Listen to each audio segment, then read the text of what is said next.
Ladies and gentlemen, boys and girls, wake the hell up, turn the volume way up, because we've got today's episode of the Don't Tell Mama Sports Podcast, and it's a good one, baby. I'm your host, Matt Kobold, joined by Max Faulkner. Max, how you doing, man? Tuesday afternoon, how you feeling right now?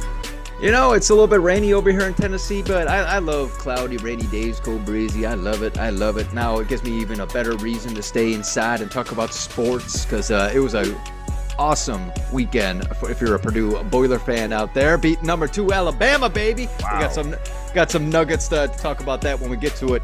But Kobreezy, I got to bring this up real quick, because you know I'm a middle school basketball coach. All right, I'm coaching 6th graders. All right, for 2 weeks, we've been working on this offense. Okay, we're getting better. Last night, we did 45 minutes where I individualized where we're going to do screens, picking and rolling, dishing, things like that. Okay, I just individualized it for 45 minutes. Okay, for the last 15 minutes, I said, hey, I'm going to let you play, but I want to see the offense activated. Show me what we learned today. And you know what happened, Kobreezy? They didn't do one damn thing that we did for the first 45 minutes. Not one single thing. No. Are you kidding me? Now, I know I need to be patient. I because they're 6th graders. I get it.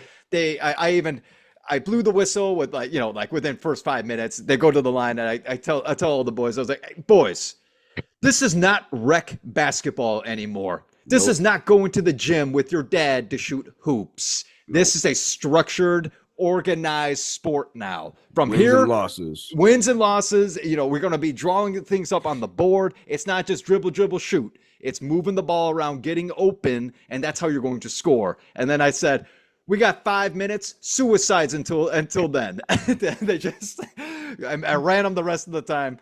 That was the first time I actually got more annoyed than angry. I wasn't angry. I was just a little more annoyed, a little frustrated. You know, we've been working on this for 2 weeks, 45 straight minutes of individualizing and then didn't do a damn thing. Oh my gosh. But Kobreezy, what do you got to say on that? You being a coach. That's definitely frustrating, man. You spend that amount of time. I mean, really, like you said, breaking everything down, individualizing things. But, you know, I'm like you said to me before, they didn't know where the paint was. They didn't know guards or forwards or whatever. They didn't know position. So you got a long way to go with this group. But I know you're a great motivator. I know you're a great teacher. So I'll be excited to see how these boys are. And whenever the season finishes, with February, March, or whatever, I'd be excited to see what you're telling us then. Good point, Kobreezy. You're right. Gotta stay positive and gotta continue with that patience. You know, it is a patient game. Okay, a lot of people think it's just go. It's actually no. Especially Purdue, which we'll talk about once again against Alabama, how patient they were to get those open shots. Oh my goodness. 2 shout out for the Boilers already in the intro. I'm so pumped. As you should be. They're a great team. But yeah, Max, today on the Don't Tell Mama Sports Podcast, we got three sports to break down. Now you go around there, look for your sports podcast. Tell me who's getting into the NFL, college football, and college basketball all in the same pod. Not a lot of people doing that out there. That's what makes the Don't Tell Mama Sports Podcast a little bit different, a little bit special. Oh yeah. Anything you got before we get into our first topic today? No, let's jump right into it, Kobreezy. Come on. So like I said, we got a college basketball game pick to pick at the end of today. Your Boilers, Max, we're going to save that for the end. We got a couple of our NFL segments to hit, our weekly segments for fantasy football. But we've got to start with some college football. We haven't talked like any college football, Max. Hardly any. And I want to start by doing a weekly Heisman watch here, a weekly update, a top 4 ranking every week for us, starting on Tuesdays. Because the Heisman Trophy presentation is less than a month away. There's only 2 weeks left in the regular season. Flew by, man. Flew by. Always does. You know, it always does. Gosh. With college basketball starting and fantasy football going, it's hard to keep track of everything. But it really is. It's a lot. December 14th in New York is when that Heisman Trophy is going to be given out. And another big reason why I want to start talking a little more college football is because Kelly and I went out to Boulder on Saturday to get some tailgating in for the Buffs game. And to my surprise, big noon kickoff was there. That game, the potential to and also get the number You ever watch Big Noon Kickoff on Fox? Coincidentally, while I was cleaning the dishes in the morning, I watched Big Noon Oh, Kickoff right damn. before. Yeah. Mm-hmm. Damn, I should have texted you, but yeah.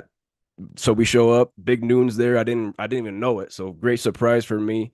No place I'd rather be on a Saturday morning in the fall, Max, than a college campus in that atmosphere.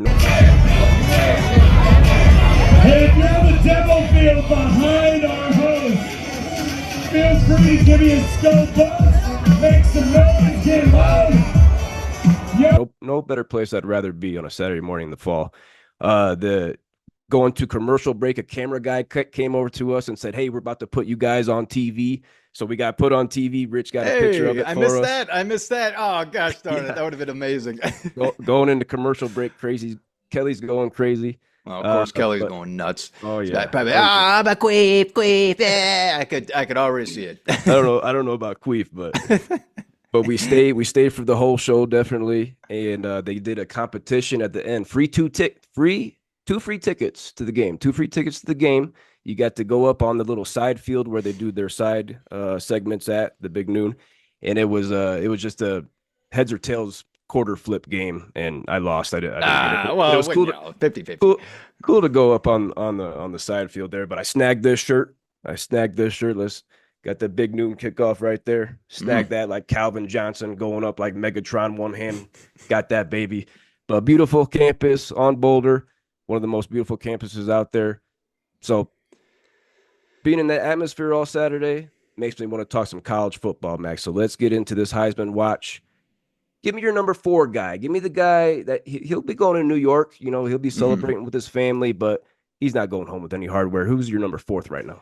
You know, it might not be a surprise, everybody, because he has the top team in the league. He's leading those Oregon Ducks to the number 1 team, and I mean, straight into those playoffs. You already know it. I got quarterback Dillon Gabriel filling the roles of Bo Nix, but he's not Bo Nix, Kobreezy. We can agree. No. Bo Nix. I mean, not only was he outstanding in college, breaking a record with the highest completion percentage ever. He's looking good in Denver, by the way. Good in Denver. I'm happy to see it. You already know how high I was on Bo Nix, Kobreezy. But this guy's having a great season, and you know when you have the number 1 team in the league, you got to get someone in there. Like someone's got to be on the Heisman watch. How else? How else are they we get there without an elite player? So I got Dillon Gabriel at number 4. Oregon, number 1 in the country, 11-0. I'm right there with you, Max. I got Dillon Gabriel, number 4 for the Heisman, 6 foot, 200 pounds, 5th-year senior out of Mililani, Hawaii.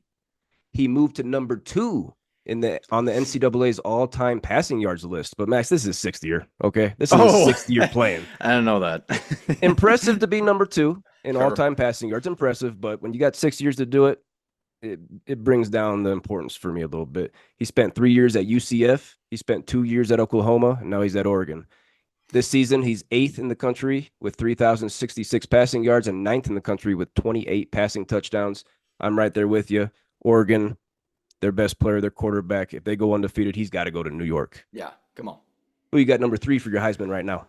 At number 3, I'm going to stick with the quarterback because everyone loves quarterbacks. Everyone loves quarterbacks. Yes. You got to bring them out. But this guy's having a hell of a season. Hell of a season. We're going Cameron Ward, quarterback from Miami. Okay, this guy leads the league in not only passing yards, Kobreezy, but passing touchdowns. He has 3,494 passing yards. Whoa. 32 touchdowns. Okay? Wow. Looking real good. Real good. Miami looks good. It'd be nice. It would be fun to see them squeeze into this playoff, which I think they definitely have a huge shot. But you don't count your chickens before they hatch. They say in the South. I am in the South now, so I guess it all makes sense. But anyway, he's having a phenomenal year. Miami looks good. Cameron Ward at number 3 for me. I'm right there with you, Max. Miami does look good. Number 11 right now, 9-1. Losing to Georgia Tech. That was a little surprising 2 weeks ago, losing to those Yellow Jackets, but still number 11. Cam Ward, 6'2", 225 pounds, 5th-year senior from West Columbia, Texas. Got that big body. Could be the number 1 pick.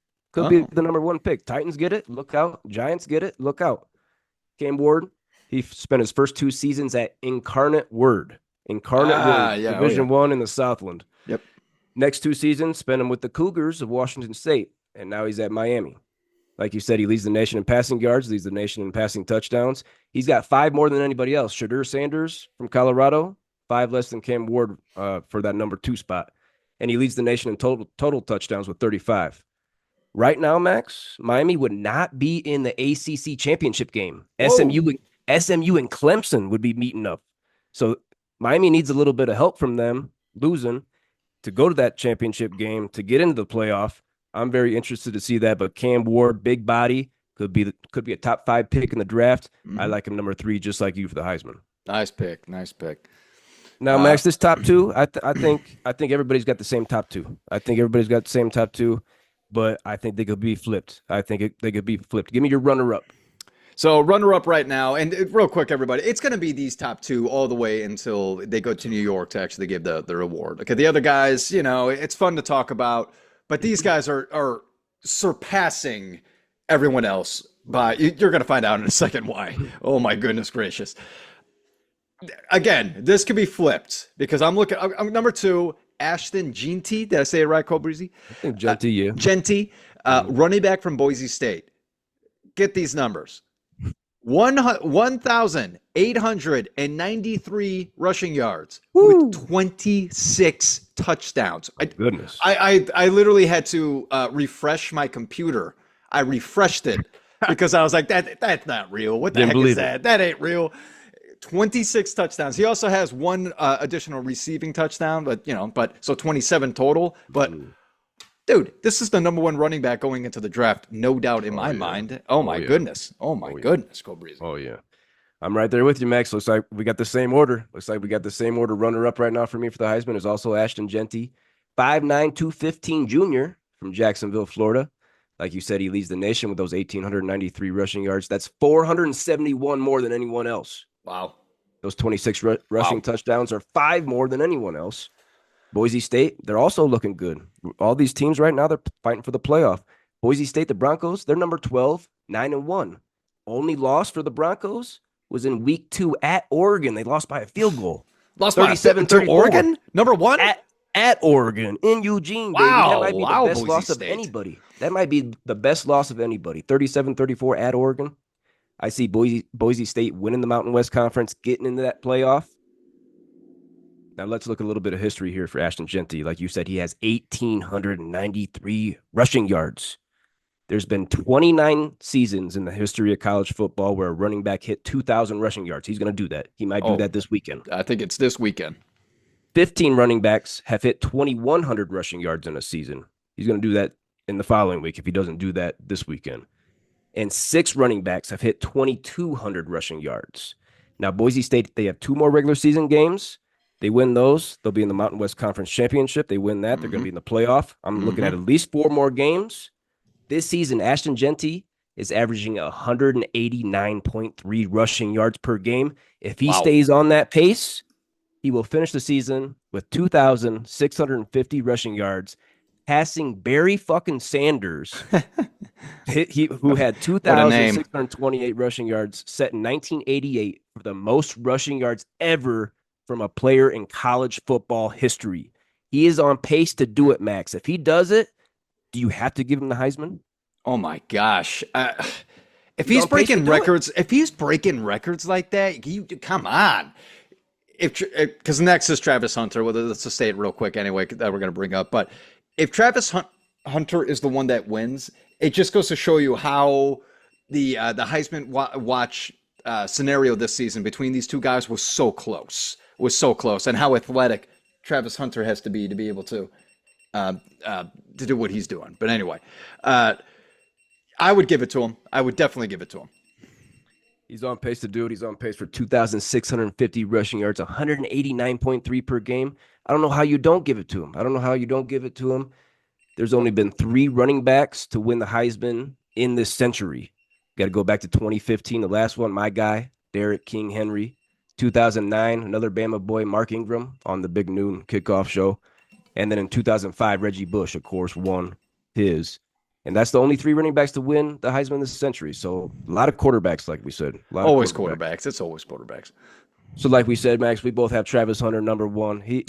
We got the same top 4. We got the same top 2. I think everybody's got the same top 2, whatever order you want to go. Travis Hunter, of these Colorado Buffaloes out here in Boulder, Colorado. 6'1", 185-pound junior from Suwanee, Georgia. Spent his first season with Coach Prime and Shadur at Jackson State. Last two over here with the Buffs. Travis Hunter, he leads the Big 12 with 9 receiving touchdowns. He is second in the Big 12 with 74 receptions, and he's fourth in the Big 12 with 911 receiving yards. He also leads the Buffs in pass breakups as a cornerback with 8 and interceptions with 3. To show off his versatility this game, Saturday against Utah, he had 5 catches for 55 yards. One of those catches, my goodness, he went up between 2 guys, mossed a guy, nasty catch. And he also had a rushing touchdown in this game, first one of the season. Wow. On the other side of the ball, he had 3 solo tackles and an interception. He played 132 total snaps. My goodness, this guy doesn't come off the field. Colorado, just like the other 3 teams, they're fighting for that playoff. They're number 16 right now, 8-2.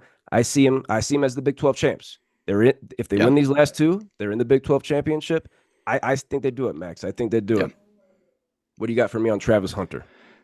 Kobreezy, I don't know if we've ever seen anyone like this that can play both positions. Leave it in the comments, anybody, if you got any other names that do this. It's unreal. It's unreal, the versatility, the endurance of this guy to be able to play in both positions. Oh my gosh, dude. Football is so hard. It's so hard, man. These monsters, how big some of these guys are tackling you at full speed.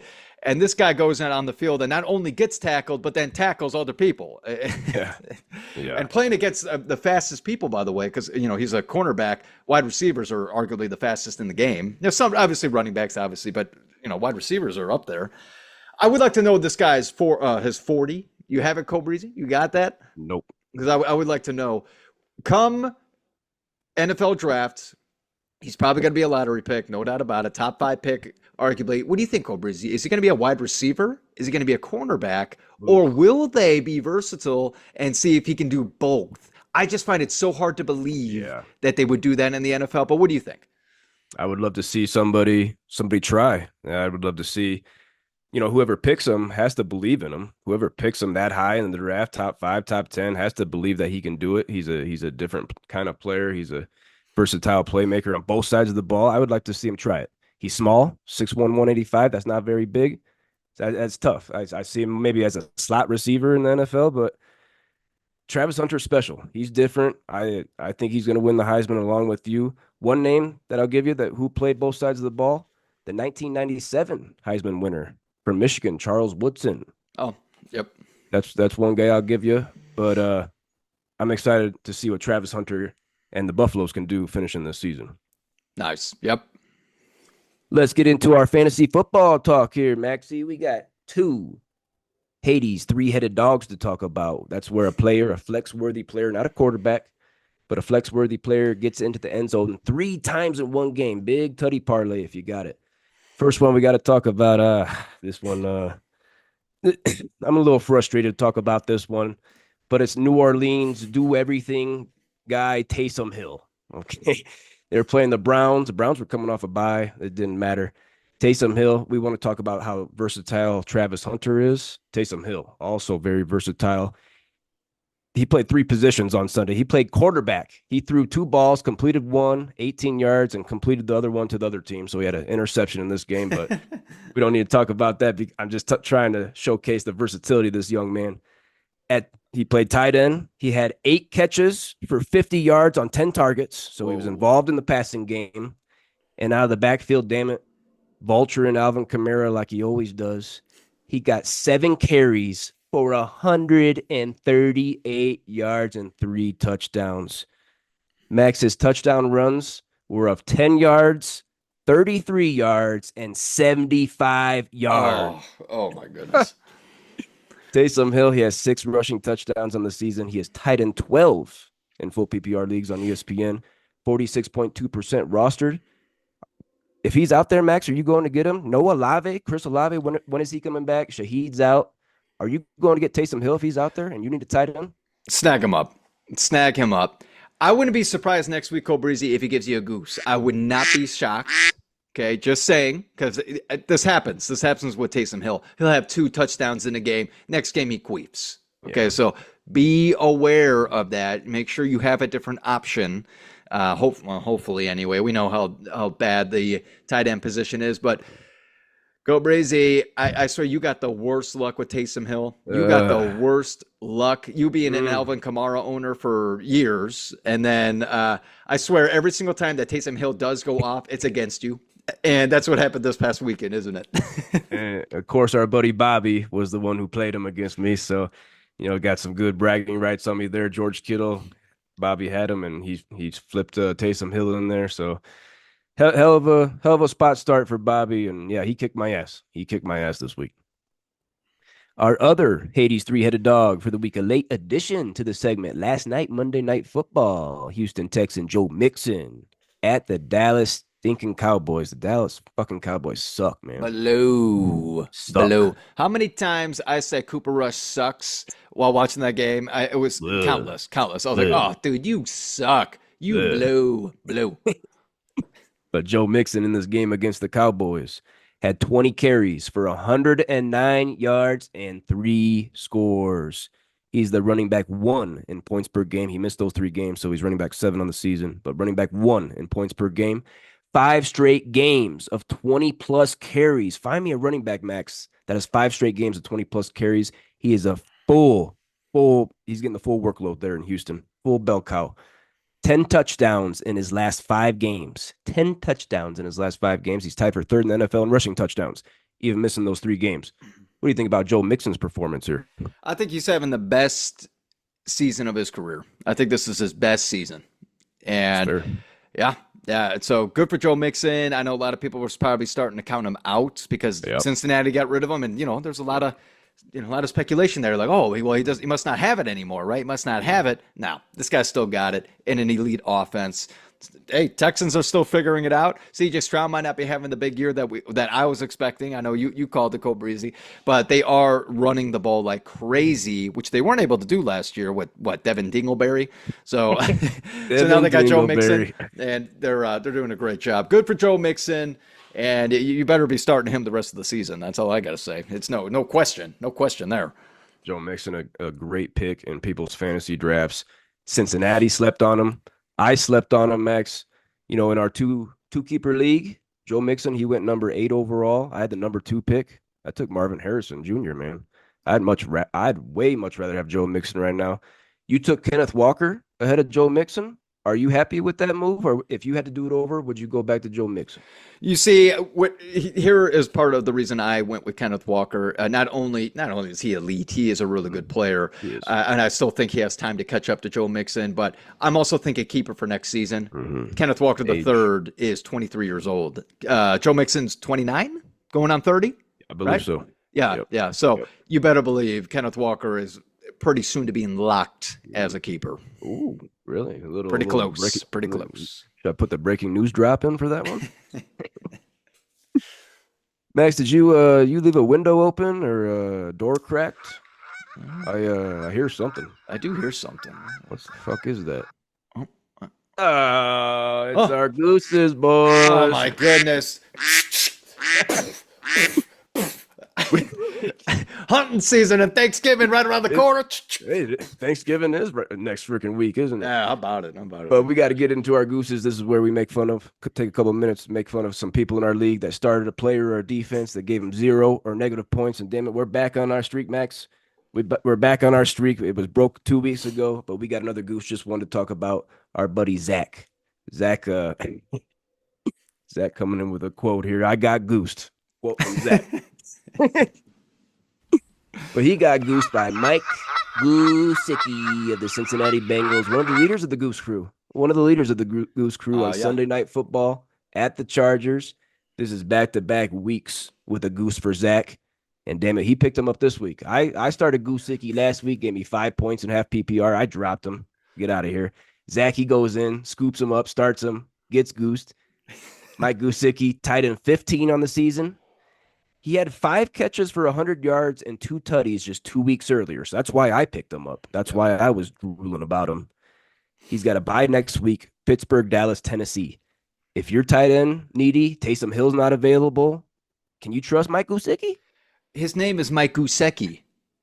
Yeah, I ain't trusted him. I don't want him in my lineup. I never even thought about it. Even after that big game that you said 2 weeks ago, wasn't even thinking about it. Was not even thinking about this guy. He's too inconsistent. I understand tight ends very inconsistent this season, but there's better options. There's better options than a guy that literally has the name Goose. I don't even know his real name anymore. I don't even know what his real name is anymore. It's Gesicki to me.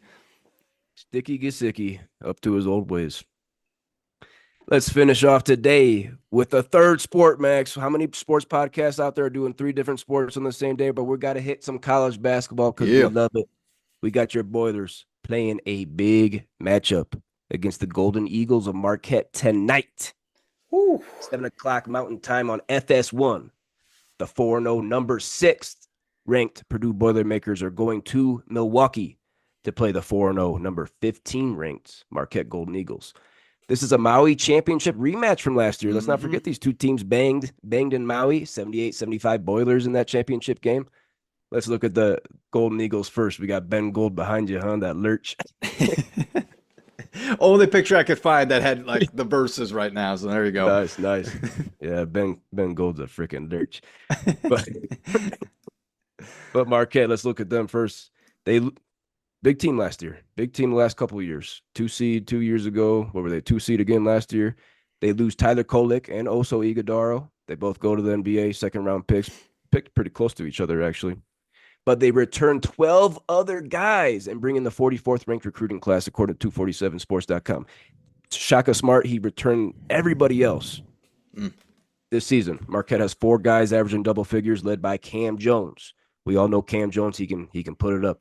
He's averaging 24 points right now, 4 boards, 5 assists, and 2 steals. Cam Jones is shooting 65% from the floor and 55% from deep. Oh, my goodness. Get him the ball. I like their 4-man, David Joplin, averaging 13 points and 7 boards. I like him. Let's look at Marquette's 4-0 start here. They slapped Stony Brook 102-62, beat George Mason 82-63. Close one against Central Michigan 70-62. And then got a big one on the road last Friday night at Maryland, 78-74. In a game they weren't favored in. They were underdogs in that one. Okay. Snuck it out by 4. What do you think about Cam Jones and these Marquette Golden Eagles this season, Max? We brought up last week that Cam Jones could be a Big East Player of the Year candidate. No doubt about it, actually, in my eyes. This guy's averaging 24 points per game, shooting 65% from the field. That's ridiculous. Look out. Yeah, look out. Definitely He was great last year, too. He was great last year, but he's really, really stepping up into that lead role this season. He's the man. This is going to be such a great game. And Marquette, you can't leave him out. Shaka Smart really... I like the way that Shaka Smart plays because he also focuses on defense. Dude, yep. I see right here, there's Marquette is averaging 12 steals per game. Ooh. Okay, they get India. That's okay. Good. Rebounds, they can get better on the rebounding margin with 35 per game, but they really, really grind you on the defensive end. Luckily, though, Purdue, after beating number 2 Alabama, you know how many turnovers Purdue had in that game, Kobreezy? 3. 3. Yeah. 3. That is how you take care of the ball against one of the most elite teams in the game, one of the biggest teams in the game too, in Alabama. I got no doubt that Purdue's still going to be able to take care of the ball because they're again being efficient on offense, setting screens, moving the ball, and getting the open shot, making plays. By the way, Braden Smith taking it to the hoop. Fletcher Lawyer is taking it to the hoop. Opening the guards on the wings like Cam Heidi and C.J. Cox, who's I think he's going to be big time for Purdue. 6'3", 200 pounds, nailed 3 big time 3-pointers in a row. Back to back against Alabama. Gave us that 7-point lead, and we never looked back. I swear, when he hit that third 3-pointer, Kobreezy, I thought Mackey Arena was going to cause an earthquake in Indiana. It was nuts. Whoa! Go to your basements. Those 3 turnovers for Purdue against Alabama that tied the program record for fewest turnovers in a game. So big time matchup, and you're holding it down like that. Beat them 87-78. Trey Coughlin-Wren, he's looking like a possible most improved player in the nation. Yep. He had 26 points and 8 boards. Braden Smith, 17 points, 6 boards, 10 assists. Your guy Fletcher Lawyer was 17. Mark Sears, great defense on him, only 5 for 15. Only 5 for 15 shooting for Mark Sears. I'm with you, Max. Did you say you're going with your Boilers in this one on the road? You know I'm going with Purdue. I'm not going to pick number 6 in the league now. No way I'm going. No. It's going to be a tight game, but I'm going Boilers. I doubted your Boilers last week. I doubted them. I picked Alabama. I got them in the Final Four, the Crimson Tide. So I thought they could go get that one done in West Lafayette. But the improvement that Kaufman-Wren has made, the improvement that Braden Smith has made, possibly the best point guard in the nation. I can't go against your Boilers in this one. They proved me wrong on Friday. I got to go with them this time in this game in Fiserv Forum where the Bucks play. So a home away from home for the Golden Eagles. But listen to this nugget on your Boilers. They now have 39 straight regular season non-conference wins. 39 in a row. Wow. That is tied for the 4th longest streak in the history of men's Division I college basketball. Not the 4th longest current streak, not the 4th longest streak this season, but tied for the 4th longest streak in the history of men's Division I college basketball. And 6 of those 39 wins, not like they're playing cupcakes, they went to the PK80, they won the Maui. 6 of those 39 wins were against teams ranked in the top 7. 6 in the top 7. Their last time they lost a non-conference regular season game was December 8th, 2020 at Miami. 2020. They haven't lost a regular season non-conference game. So I see that going to 40. I see that going to 40, tonight, which would be tied for 3rd. Possible record coming here for Purdue. Oh my goodness. This is their first game away from Mackey this year. But I don't care. I'm going Boilers with you. Boilers with you. Purdue has finally established themselves, I believe, as one of the most elite basketball programs in the game. I think they are finally going to start being into consideration as one of those top 10 teams for years to come. We're doing a great job not only developing players, but recruiting them. Okay. Zach Edey was a perfect example. Jaden Ivey is another big-time name, that happened a few years back as well. We're bringing in elite players and they're developing to the best of their ability.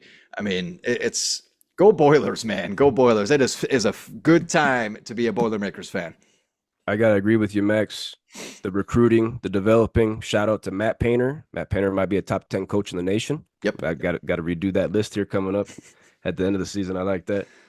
But I think the difference between Purdue and a lot of programs right now is that they're keeping these guys. They're keeping these guys 3, 4, 5 years. Where you look at some of these teams around the nation, you're like, who is this guy? How many transfers does this team have? Yep. Whereas Purdue, they're not losing guys. They're keeping guys. Tell me a backcourt that like Braden Smith and Fletcher Lawyer that has started together for 3 straight seasons. Tell me one, because I can't tell you one. So I think that's the big difference there in West Lafayette. Matt Painter recruiting guys, developing them, and then keeping them in school, not losing them to other programs, not losing them to the NBA early. I'm with you, Max. Purdue, fun program to watch right now. Last thing I'll say about them, because I got to brag about Purdue, is like everything you just said, Kobreezy, absolutely. But what's so cool is that, yes, because they keep these players, develop these boys into men, these kids are also getting degrees. Okay, you don't see those one and outs here. Okay, they're keeping them all the way through, learning as much basketball as they can, also getting their degree, and hopefully, a handful of them make it to the NBA, which they have. Okay, there have been a handful of guys. Sure.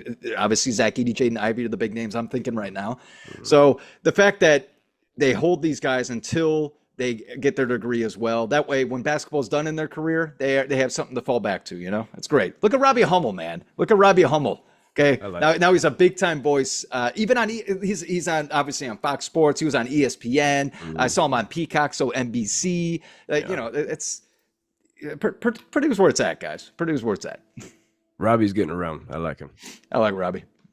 That's going to do us today, Max, for the Don't Tell Mama Sports Podcast. Another good one, hitting the NFL, hitting college basketball, and, of course, hitting college football. Like I said, had a great time in Boulder on Saturday. Max, if Travis Hunter leads Colorado to a Big 12 championship, but Ashton Jeanty breaks the all-time rushing yards record, who do you give it to? Who do you give the Heisman to? I'm leaning Ashton Jeanty. Man. Man. To break an all-time record? Breaking records. They'll win the Mountain West Conference. Mountain West. Yeah, I had it right. Yeah. There's what's the other one? The Big West or something like Big West. I don't know. Anyway. yeah, they're going to win the Mountain West. They're going to be in the playoff, and then he's the most elite running back in the game, breaking records. Yeah, I'm leaning towards him, definitely. Oh my God. I would have to flip with you, even though Travis Hunter, he is sensational to watch. I love watching him. But if Ashton Jeanty breaks an all-time record, you got to give him the Heisman, man. Come on. You'd be silly not to. Eesh. Pop open that champagne and pour it all over you. Whoa. Oh, gee. Sorry. I don't know what came over me. Sticky. Definitely sticky. I gotta take a shower.